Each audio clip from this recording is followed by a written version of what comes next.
Bien, en esta ocasión voy a mostrarles, estos son los ventiladores, los motores del ventilador del, del Nissan. Los motores están buenos. Las aspas, pues, esta está buena, está en condición. Esta sí está muy doblada, muy dañada en estas partes, recalentado.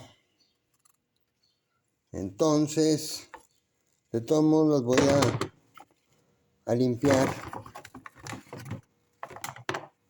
Igual esto lo voy a limpiar, todo esto lo voy a dejar limpio y volver a poner la conexión de cables.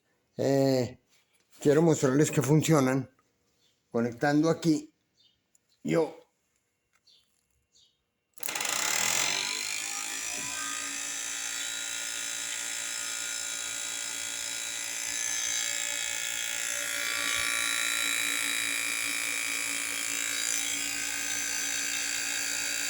ambos giran. Esto es un poco más de ruido.